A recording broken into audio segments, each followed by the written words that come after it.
Pour finir ce module, on va voir un truc que j'aurais dû mettre dans les cas pratiques, qui est vraiment très intéressant, qui est simplement comment faire un mix de Power Window, donc de masque, et de fond vert, donc de pipette pour enlever les fonds verts, de qualifier.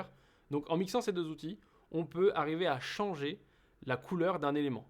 Alors on abuse un petit peu, on tire un petit peu sur le signal vidéo, on fait un peu des trucs un peu sales, mais on peut le faire. Et des fois, si t'es pas obligé de faire un truc aux normes, et ben tu peux t'éclater et faire un petit peu des changements de couleur. Et donc on va faire un petit peu des changements de couleur. Donc j'espère que ça va te plaire. C'est vraiment une petite récréation, c'est vraiment une petite détente. Et on va utiliser des outils qui sont très intéressants parce que une fois que tu les connais, et tu verras dans les mises en pratique, il y a encore des choses, notamment les fonds verts, etc. Et ben tu peux t'amuser et faire plein de choses avec.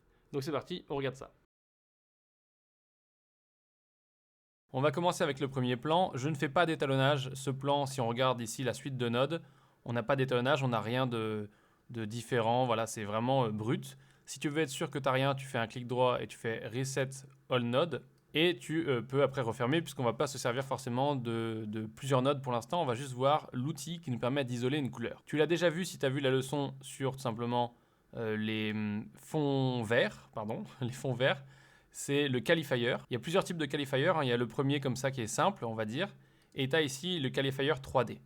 Nous, on va utiliser le simple puisque ça devrait fonctionner et ça devrait donner l'effet escompté. Donc ce qu'on fait, c'est qu'on prend ici le picker et on va venir ici et on va sélectionner voilà, la couleur qui représente bien la mer, le lac. Je ne vais pas y arriver décidément. Là, on a fait notre sélection avec le qualifier. On voit que c'est activé simplement ici, les réglages sont différents. Il a sélectionné des valeurs de couleur, de saturation et de luminance. Maintenant, ce qu'on va faire, c'est qu'on va raffiner ce masque, parce que là, on vient de créer un masque, et on va voir comment il se comporte.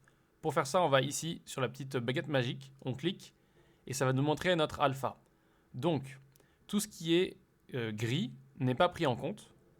Tout ce qui est bleu, enfin qui est notre image, est pris en compte, donc sera affecté par les modifications qu'on va faire. Quand je dis modification, ça peut être de l'étalonnage, ça peut être un OpenFX ici, etc., etc.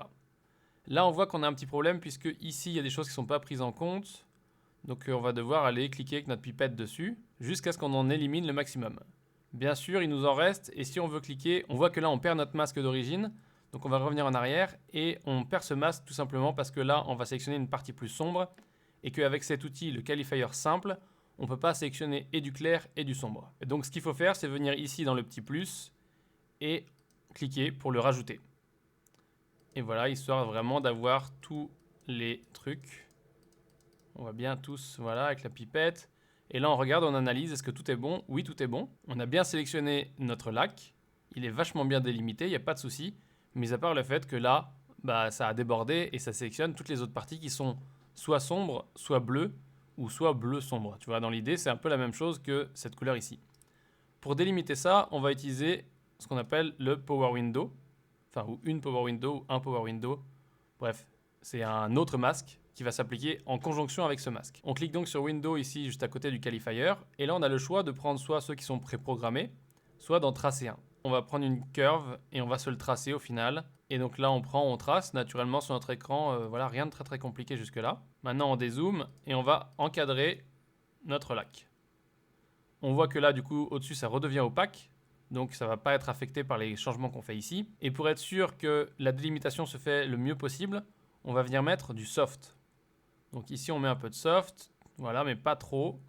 Et on va surtout en mettre inside, donc à l'intérieur. Et on voit qu'on a une ligne qui vient. Et donc ça nous fera une meilleure délimitation. Une fois qu'on a fait ça, on peut désactiver ça. Et on peut aussi, bien entendu, venir ici et désactiver l'apparition de la fenêtre et donc du Power Window. Tu vois que les outils qui sont utilisés dans la version 15, maintenant, ils ont un petit icône à côté, enfin un petit point, c'est intéressant. Et donc maintenant qu'on a fait ça, on va tout simplement pouvoir faire ce qu'on veut. Donc ça veut dire, par exemple, appliquer un effet. Donc si on ouvre ça et qu'on ouvre ça, on peut venir mettre un effet ici. Et on voit que la mer est floue, enfin le lac est flou, je vais y arriver décidément. Si je reviens en arrière, je peux bien entendu faire l'objet de cette leçon. Et ce qui nous intéresse le plus, c'est faire un changement de couleur. Et là, il y a à peu près 1 milliard de solutions. Tu peux le faire à peu près comme tu veux. C'est de l'étalonnage au final.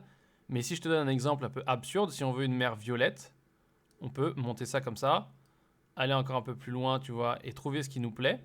Alors là, on n'est plus du tout dans des normes d'étalonnage ou autre. On est vraiment dans le délire de se faire une mer violette. Et là, si je fais play, tu vas voir que tout simplement le lac, et non pas la mer, est devenu violet et ne pose pas de problème en soi puisque c'est toujours la même image.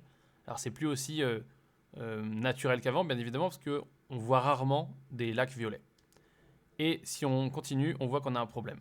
Quand je fais play jusque ici, tu vois, jusqu'au bout du plan, là on a un problème puisque ici, on a simplement les couleurs qui sont sélectionnées, puisque si on remet notre masque, on a un problème de masque. Et donc ce qu'il faut faire, c'est traquer notre window. Donc on va traquer notre masque. Celui-ci, le qualifier, on n'a pas besoin de le traquer parce que lui, il correspond aux couleurs, voilà, comme un fond vert. Mais celui-ci, c'est une forme qu'on a dessinée, donc on doit le traquer. Pour le traquer, on va ici sur Tracker et on fait Track Forward. Et là, tu vois qu'il est traqué et tu vois que ça part dans tous les sens. Donc on va pouvoir venir nous rajouter des points pour modifier simplement le track qui est plutôt bon au niveau de la côte là, mais qui n'est pas bon ici. Donc on va se déplacer comme ça, voilà. Là, on prend ça, on le décale. Donc tu vois qu'on va être bon. On va devoir le décaler encore à chaque fois. Tac. On le redécale encore ici.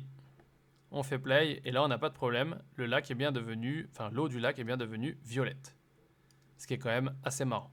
Bien sûr, tu peux faire un truc différent. Tu peux revenir en arrière là-dessus et par exemple jouer uniquement sur le contraste comme ça pour faire une image un petit peu caractère, tu vois, je sais pas, par exemple très contrastée si c'est un délire.